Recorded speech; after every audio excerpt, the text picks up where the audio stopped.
에스겔 33장 30절부터 33절까지 말씀 가지고 들음의 무게라는 제목으로 오늘 우리가 은혜를 나누도록 하겠습니다. 우리 교회가 이곳에 세워지기 전에 이 장소는요, 한 22년, 여년 전부터 계속 교회 자리였습니다.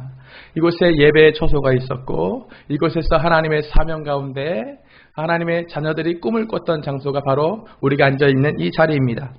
우리 교회 바로 직전의 교회도 이 장소에서 10년 동안 예배드리다가 지금 위례 신도시의 새 성전으로 이전하면서 10년간 사용한 이 성전을 저희에게 인수인계해 주면서 오늘 여러 가지 이 지역사회에 복음 전파했던 사명에 10년의 노하우를 저희에게 인계해 주었습니다. 오늘 그분들이 저희에게 인수인계해 주실 때에 많은 것들을 인수인계해 주셨는데 그 중에 어떤 것도 있냐면 전도의 블랙리스트도 함께 인수인계 받았습니다. 그래서 그 중에는 제가 기억나는 블랙리스트들이 몇 분 계시는데 이 앞에 인근에 있는 이 공인중개사 조심해라. 거기 전도하지 마세요. 거기 가서 전도하면 그곳 공인중개사님이 연세 지긋하신 분이신데 젊은 놈들이 쓸데없이 인생 낭비한다고 크게 혼납니다. 우리가 여러 번 10년 동안 도전했는데 갈 때마다 얼마나 완고하고 완악하고 얼마나 우리 힘을 빼는지 너무나 힘들었습니다. 했던 그런 블랙리스트가 기억납니다. 왜 이런 생각이 갑자기 제가 나게 됐냐면 이번 주 중에 연세 지긋하셨던 분이 저에게 전화 주셨어요. 이분이 누구시냐면 이 건물의 주인 되신 분이십니다. 이 건물주께서 이번 달에 이상해요. 공공수조요금이 너무 많이 나왔는데 그래서 다른 층 임차인들에게 제가 이 원인을 분석하려고 전화해봤는데 어떤 분이 이런 얘기 하더라고요. 교회에 젊은 사람들이 많아서 매일 왔다 갔다 한다고. 근데 너희들이 물 많이 쓴 거지. 이런 취지로 우리에게 전화를 주셨습니다. 그러면서 제가 이 뉘앙스를 보니까 야, 물세도 많이 나오는데 이 코로나 시국에 왜 젊은 놈들이 쓸데없이 할 일 없이 왔다 갔다 하는가 라는 취지로 저에게 항의 쪽 비슷하게 경고 쪽 비슷하게 전화 주셨던 것을 제가 이번 주간에 들었습니다. 지금 이 시대 사람들의 눈에 보면요, 오늘 우리들은요, 우리의 신앙생활은 그저 시간 낭비처럼 그렇게 비춰지는 것 같습니다. 시간 낭비하는 젊은 것들이 쓸데없이 인생 낭비하는 그런 미련한 짓으로 보는 시각이 이 시대에 얼마나 많이 가득 차 있는지 모르겠습니다. 요한복음 1장 10절 말씀 보면 그가 세상에 계셨으며 세상은 그로 말미암아 지은 바 되었으니 세상이 그를 알지 못하였다 라고 말씀이 말하는 것을 오늘 우리가 그 말씀의 증거를 잘 알고 있습니다. 세상은 예수님께서 계시는 것도 예수님께서 주인 되신도 알지 못하는 것이 당연한 것이다 라고 우리 주님 우리에게 교훈하고 계시는 것입니다. 그렇기 때문에 오늘 우리는 전도에 미련한 것으로 믿는 자를 구원하시기를 기뻐하시는 주님의 뜻을 받잡고 전도의 사명을 오늘도 감당해 나가고 있는 것이다 라는 것을 오늘 우리가 잊지 않게 되시길 예수님의 이름으로 축복합니다. 그런데 문제는 어떤 거냐면 문제는 세상 사람들이 아니에요. 정말 문제는 무엇이냐면 우리와 가까이 우리와 함께 신앙생활하고 있는 우리 가족들 가운데도 우리의 가까운 지인들 가운데도 나도 예수 믿지만 나도 과거에 열심히 했던 때가 있지만 야 그거 다 소용없는 거야. 나도 과거에 은사를 사모하고 과거에 내가 사명을 감당하고 싶은 뜨거운 열망을 가졌지만 그거 다 인생 낭비야. 야 너도 적당히 해 라고 말씀하시는 분들을 우리가 우리 주변에서 심심치 않게 너무나도 많이 발견할 수 있다라는 것입니다. 왜 이분들이 이런 증언을 이런 말씀을 하고 계시는 것일까요? 그런 분들 가운데 목사님 자녀도 있고 권사님도 계시고 집사님도 계시고 과거에 청년회 회장했던 분도 계시고 과거에 학생회 회장했던 분도 계시고 과거에 내가 하나님 은혜 안에서 목사 되겠습니다. 선교사 되겠습니다. 서원했던 분들도 계시다. 그렇기 때문에 오늘 그분들의 증언을 우리가 들을 때 우리가 너무나도 혼란스러워지는 것입니다. 군중심리를 테스트한 실험한 동영상을 제가 저희 가족들과 함께 봤어요. 참 흥미롭더라고요. 횡단보도가 빨간불입니다. 모든 사람들이 횡단보도 빨간불에 초록불 되기를 기다리고 있어요. 근데 어떤 사람이 빨간불인데 여전히 빨간불인데 첫 번째 사람이 휙 건너갑니다. 그때에 많은 초록불을 기다리는 사람들이 저거 이상한 사람 아니야? 이상한 눈으로 쳐다봐요. 이번에 두 번째 사람이 빨간불인데 휙 지나갑니다. 여전히 초록불을 기다리는 많은 군중들은 저거 이상한 사람이다 라고 생각하고 있습니다. 그런데 문제는 세 번째 사람이 빨간불인데 휙 지나가니까 그 이후에 파란불을 기다렸던 수많은 사람들이 우르르 그와 같이 여전히 빨간불인데 횡단보도를 건너고 있는 실험을 제가 보았습니다. 이것뿐만 아니라 공원에 노래가 신나게 틀려져 있어요. 근데 이 노래가 틀려져 있는 이 광장에 어떤 사람 하나가 위통을 확 벗고 나와서 춤을 춥니다. 근데 그것을 보고 있던 사람들이요, 저거 이상한 사람이다 라고 보고 있습니다. 그 중간에 또 두 번째 사람 위통을 확 벗고 나와서 신나게 춤을 춥니다. 여전히 사람들은 이상한 사람이다, 경계하는 눈으로 쳐다보고 있습니다. 이번에 세 번째 사람이 또 동일하게 위통을 벗고 나와서 춤을 추니까 그것을 보고 있던 군중들 중에 한 사람, 두 사람 같이 위통을 확 벗고 신나게 춤을 추고 있는 모습을 군중 심리를 실험해서 그 동영상에서 저는 목격할 수 있었다라는 것입니다. 오늘 우리 삶에도 그렇습니다. 어제 우리가 리트릿 가면서 모두가 커피를 마시고 싶다라고 이야기할 때 저는 아이스크림이 너무 먹고 싶었습니다.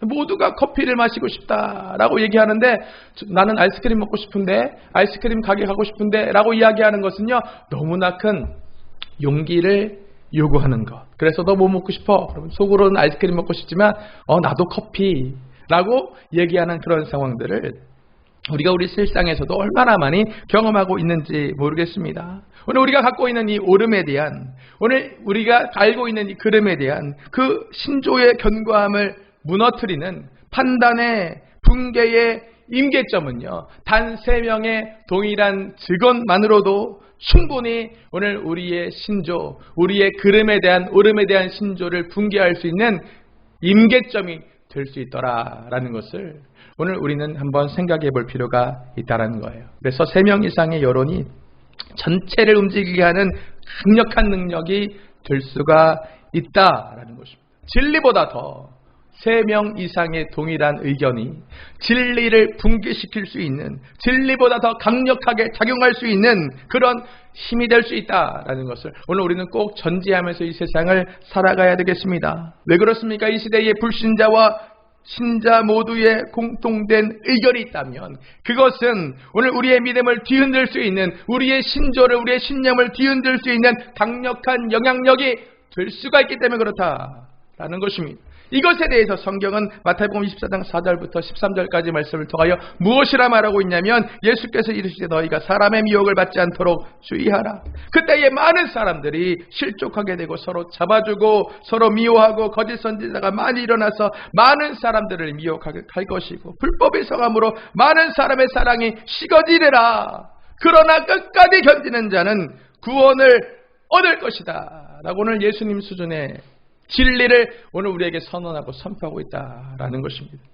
오늘 마지막 이때를 살아가고 있는 저와 여러분, 주님 오심이 가까울수록 오늘 우리는 우리의 믿음을 지켜내고 끝까지 견디는 자가 되어져서 오늘 주님이 우리에게 주실 상들을, 그 놀라운 은혜의 면류관을 받아 누리게 되시는 저와 여러분 되시길 예수님의 이름으로 축복합니다. 이 마지막 때에 많은 사람들이 예수를 향한 그 사랑을 차갑게 식어지는데 방치하게 될 것이다. 또한 수많은 사람들이 예수 믿는 교회 안에 있는 사람일지라도 우리를 거짓 증언하는, 오늘 그 거짓 증언은 오늘 우리를 속이는 불의의 악한 영의 미혹의 도구로 사용될 수 있다 라고 오늘 성경은 우리에게 경고하고 있는 것입니다. 이것이 마지막 때입니다. 오늘 우리가 살고 있는 이 때가 마지막 때와 같습니다. 오늘 믿음을 지키는 것은 여러분 선택의 문제가 아니라 믿음을 지키는 것은 여러분 생명의 문제가 된다라는 것을 오늘 우리가 분명하게 우리 가슴에 새기고 살아가야 될 필요가 있다는 거예요. 제가 한 번도 하지 않은 저의 개인적인 말씀을 오늘 특별한 날 맞이해서 드리겠습니다. 저는 개인적으로 초등학교 5학년 때 그때 하나님 앞에 결단했습니다. 초등학교 5학년 때 그때 제가 초등학교 5학년 때는 초등부 만의 부흥회가 있었어요. 주일 저녁에 초등부 만의 주일 저녁 부흥회가 있었는데 그때는요 수백 명의 초등학생들이 모여 있었습니다. 제가 초등학생이었던 이 80년대 후반 한국교회가 10만 명의 선교사를 서원했던 그런 시기였기 때문에 부흥회가 굉장히 많았어요. 그리고 그 부흥회 끝에는 항상 무엇을 했냐면 주를 위해서 생명 바쳐서 선교사 되게 서원하는 사람 일어나세요! 이러는 거예요. 그때도 마찬가지로 제가 있었던 그 초등학교 5학년 때의 부흥회, 그 어느 주일 저녁 부흥회가 마감될 그때쯤 선교사 생명 바쳐서 주를 위해 목숨 바칠 선교사들 사명 결단 소원하는 사람 일어나세요 라고 이야기하실 때에 저는 선교사가 뭔지도 모르는데 초등학교 5학년 된 제 가슴이 괜히 뜨거워지는 거예요. 야, 내가 일어나야겠다. 내가 가야겠다. 주님, 제가 여기 있습니다. 저를 보내서요. 뜨거운 마음으로 주님 시키시는 대로 초등학교 5학년 때 수백 명 가운데서 벌떡 일어났습니다. 일어나서 이렇게 정신 차려서 주변을 돌아보니까 수백 명 중에 두세 명밖에 일어나지 않았더라고요. 참 충격이었어요. 그때부터요. 그렇게 모든 군중이 저를 주목하는, 일어났으니까 다 쳐다볼 거 아니에요. 어떤 친구는요 비웃어요.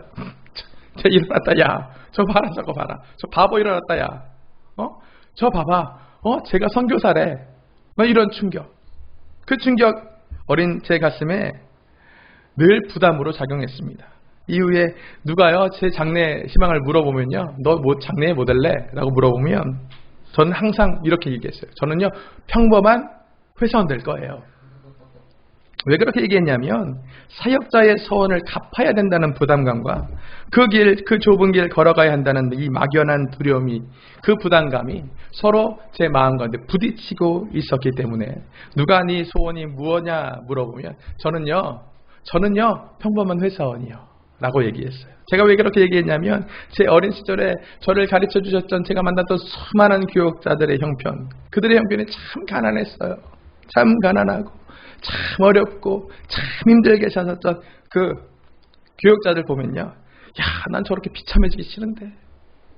아직도 생각이 나요. 저의 전도사님 이 와이셔츠가 얼마나 다 달아서 해져서 터져 있는지, 그것을 제가 이렇게 보면서 야, 목사가 된다는 건, 야, 전도사가 된다는 건 참 가난하게 사는 거구나. 지지리도 궁상으로 사는 것이구나. 그러면서 그것을 보는 제 어린 마음에 난 저렇게 비참해지기 싫은데, 나는 세상 누리고 즐기고 그런 행복한 삶 살기를 원하는데. 그래서 제 장래 희망은 늘 평범한 회사원이었습니다. 그러다가요, 제가 고등학교 2학년쯤 됐을 때 마태복음의 말세의 이 예수님의 증언을 제가 읽으면서 마태복음 24장 7절 말씀, 민족이 민족을, 나라가 나라를 대적하여 일어나겠고 곳곳에 지진과 기근이 일어나리니 이 모든 것은 재난의 시작이니라 하신 말씀을 제가 읽을 때에 큰 은혜 받았어요. 어떤 은혜 받았냐면, 야, 세상이 이 정도가 되겠구나. 이제 말세가 점점 가까이 오는데 세상이 이렇게 말세지만의 기근과 전쟁과 위협이 우리의 생명을 위협하는 수준까지 일어나면 그때는 모든 사람이 살기 위해서 주를 갈망할 것이다 라는 생각을 제가 했어요. 자, 그러면 그때는 구원사역이 목사와 전도사가 노다지네. 수많은 사람들이 예수를 갈망하면 그러면 난 더 이상 가난하게 살지 않아도 되겠네 라는 생각에 제가 그때 결심했어요. 그래, 나는 소원 갚는다. 근데요, 지금 우리가 이런 마태복음 24장의 시대를 살게 되니까요, 마지막 때가 되니까 제 생각이 얼마나 짧았는지 제가 드디어 깨닫게 됩니다. 그때는요, 저는 이런 시대가 되면 모두가 다 주를 갈망할 줄 알았어요. 코로나의 팬데믹 시대가 되면 모두가 생명 되신 예수님께 나와서 기도하며 회개할 줄 알았어요. 모두가 생명 되신 예수님을 바라볼 줄 알았어요. 그런데요, 제가 신학교 가서 최근에 다시 깨닫는 게 뭐냐면, 제가 마태복음 24장 12절 말씀을 잘 집중하지 못했구나 라는 것입니다. 그게 뭐냐면, 불법의 성함으로 많은 사람의 사랑이 식어질 것이다 하신 말씀을 제가 비로소 지금 깨닫는 그런 시대를 살아가고 있습니다. 여러분, 마지막 때가 되면 될수록 많은 사람들이 뜨거워지자가 아니라 식어지리라 하신 말씀이 적용되고 응하여지는 시대가 되고 있는 것을 여러분 기억하시길 예수님의 이름으로 축복합니다. 이 시대에 살고 있는 수많은 사람들이 예수 그리스도 안에서 이 복음의 능력이, 이 예수님의 사랑이 그 가슴에 식어질지라도 오늘 우리는 뜨겁은 그 주님을 향한 사랑, 오늘도 영원히 예수님의 그 보좌 앞에 나아갈 때까지 오늘도 소유하고 더욱 추구하게 되시길 예수님의 이름으로 축복합니다. 세상 사람들이 마지막 때에 자신의 내면의 사랑이 식어지면요, 어떤 일들이 일어나냐면 오늘 그 영혼의 빈곤을 채우기 위해서 어떤 이 영혼의 허기를 채우기 위해서 어떤 일들을 하냐면 세상으로 오늘 보여지는 것으로 먹는 것으로 통장의 잔고로 입는 것으로 어떤 물질적인 것으로 계속해서 그 영혼의 빈곤 영혼의 허기를 채우려고 노력한다라는 것입니다. 그래서 이 시대에 수많은 절망 가운데 있는 낙심 가운데 있는 이 젊은이들이 선택한 것이 무엇입니까? 주식이 그들의 구원이 되고 코인이 그들의 소원이 된 그런 시대를 살아가고 있는 것을 오늘 우리가 경험하고 있지 않습니까? 여러분의 참된 소망이 무엇입니까? 여러분의 소망도 이 세상 사람들과 같이 주식의 높은 그래프가 여러분들의 참된 기쁨이, 참된 생명이, 영생의 소망이 될 것이라고 여러분 똑같은 판단하고 계시고 살아가는 것 아닙니까? 오늘 우리의 소망이 무엇인가? 오늘 우리의 능력이 무엇인가? 우리의 힘이 무엇인가? 오늘 우리가 분명하게 깨달을 필요가 있다는 거예요. 우리가 어제까지 오늘 해루질 하러 갔었는데 원래 밤에 깜깜할 때 해루질 하는 거예요. 오늘 우리가 그것을 위해서 고성능 후레쉬를 다 구입하지 않았습니까? 그 후레쉬빛이 얼마나 밝은지 모르겠어요. 얼마나 밝은지 눈에다 이렇게 비추면 눈이 잠깐 시력을 상실할 것처럼 정말 밝은 밝음을 갖고 있는 그 후레쉬를 가지고 깜깜한 바닷가 다녀도요. 오늘 어디가 목적지고 어디가 우리가 가야 될지 오늘 그 아무리 고성능 후레쉬를 갖고 있어도 헤매게 되는 것이 그것이 깜깜한 밤의 칠흑 같은 어둠의 영향력인 것을 오늘 우리가 경험했습니다. 오늘 세상이 줄 수 있는 밝은 것, 그 밝음이 아무리 밝을지라도 주님 만드신 태양빛 그 조명에 비할 수 없는 것처럼 오늘 우리가 이 세상 것이 오늘 우리의 삶을 기쁘게 하고 행복하게 하고 천국을 이루어줄 것처럼 느껴질지라도 이 세상 것은요 하나님 만드신 천국에 조금도 비할 수가 없다라는 것을 여러분 분명하게 깨닫는 지혜 있는 저와 여러분 되시길 예수님의 이름으로 축복합니다. 그래서 오늘 우리는요 주님께서 조명하시는 은혜로 온전해져야 된다라는 것이에요.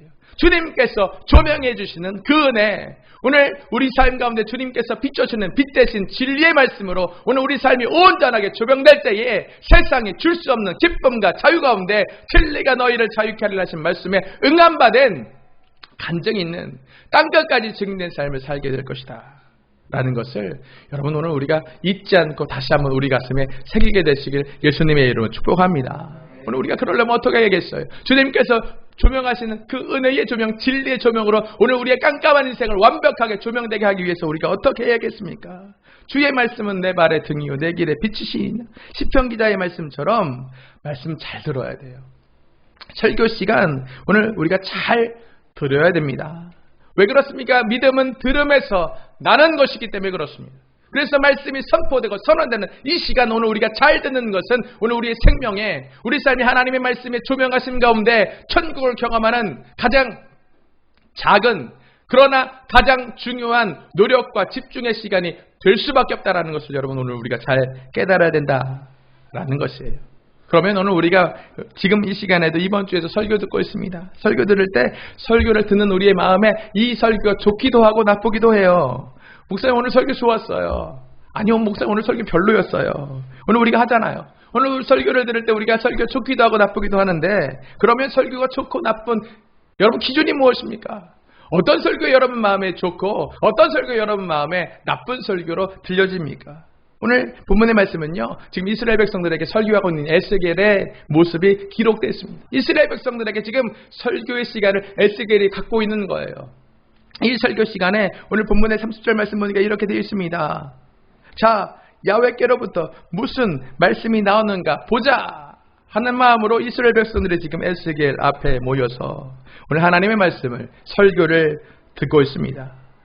그런데 이 설교를 듣고 있는 이스라엘 백성들의 모습이 참 이상합니다. 31절 말씀 보니까 백성이 모이는 것 같이 내게 나오며 내 백성처럼 내 앞에 앉아서 내 말을 들으나 그대로 행하지 아니하니 이는 그 입으로는 사랑을 나타내도 마음으로는 이익을 따르고 있다 라고 오늘 심령을 감찰하시는 우리 주님께서 설교 듣고 있는 그러나 그 듣는 설교에 아멘 하고 있지만 그 마음은 오늘 설교 별로 안 좋아 라고 생각하고 있는 오늘 이스라엘 백성들의 실상을 중심을 감찰하시는 우리 주님께서 보고 계시더라 라는 것을 여러분 오늘 우리는 분명하게 깨달을 필요가 있다는 것입니다. 지금도 에스겔서에 기록된 말씀과 같이 주님의 말씀이 선포될 때에 오늘 제가 에스겔은 아니지만 오늘 이 시대의 에스겔과 같이 하나님의 말씀을 담당하고 있는 저를 통하여 주님께서 말씀하실 때에 그 말씀을 듣는 오늘 우리가 겉으로는 모습으로는 오늘 사랑을 나타내는 것처럼 아멘 할지라도 오늘 우리 심령에 그 말씀대로 행하지 않는 오늘 설교 별로구나.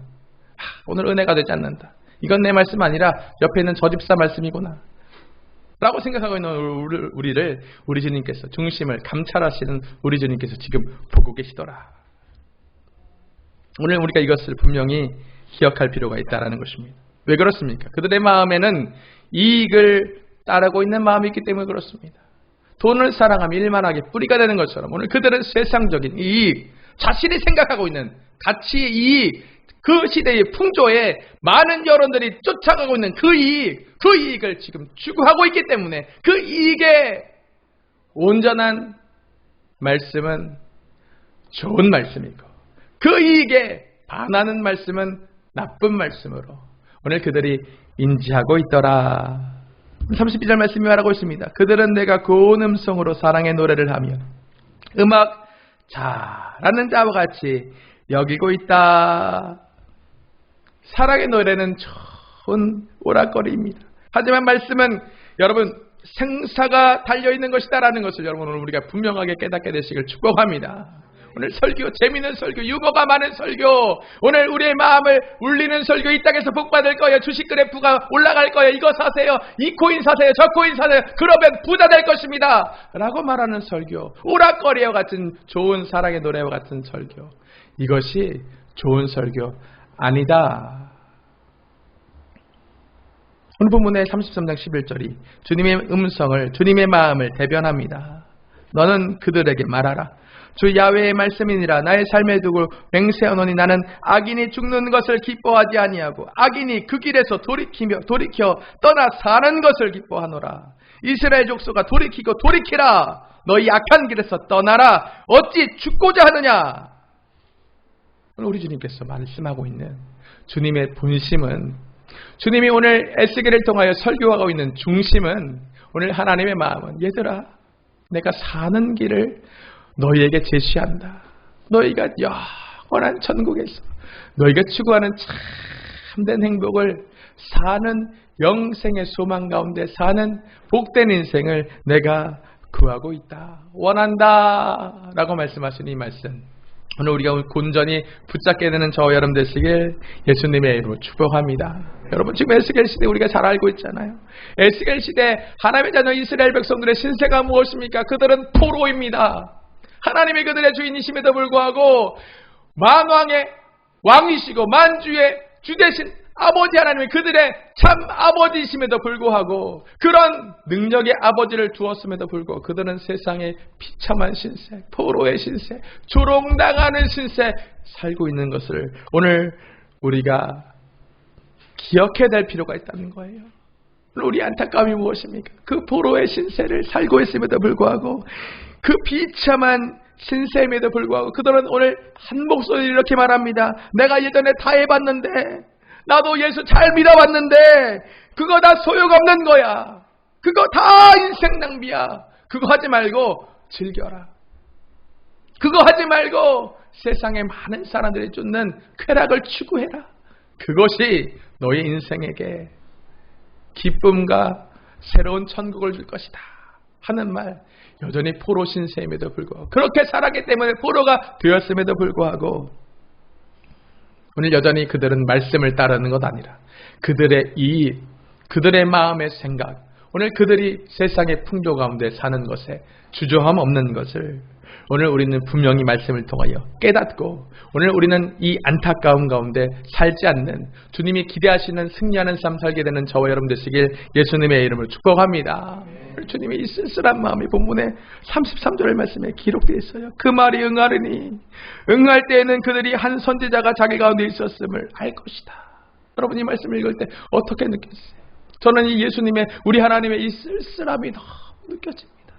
내 사랑하는 아들아, 내 사랑하는 딸들아, 너희들이 나의 이 선포된 말씀이 반드시 분명히 이루어질 텐데, 그때에 너희들 가운데 너희들을 사랑하여 내가 한 선지자를 보내는 것을 알게 될 것이다. 이 안타까운 마음, 아비가의 마음, 자기 자녀가 오늘 생명의 길 아니라 죽음의 길로 다름질하고 있는, 마치 탕자처럼 분깃을 내놓으세요. 내가 세상 가서 한번 내 맘대로 살아보겠습니다. 사지로 나가고 있는 이 아들을 어찌하지 못할 가슴치고 있는 이 마음, 오늘 주님의 마음이 오늘 본문의 말씀에 이 짧은 한 구절이지만 너무나 절절하게 여러분 느껴지시지 않으십니까? 이 마음이 오늘 저와 여러분을 향한 우리 주님의 마음인 것을 다시 한번 깊게 생각하면서 여러분 설교가 좋기도 하고 또는 나쁘기도 합니다. 오늘 우리가 이 하나님 말씀 들을 때 설교가 좋고 나쁨의 기준이 무엇인가? 오늘 우리 마음을 한번 돌아볼 필요가 있어요.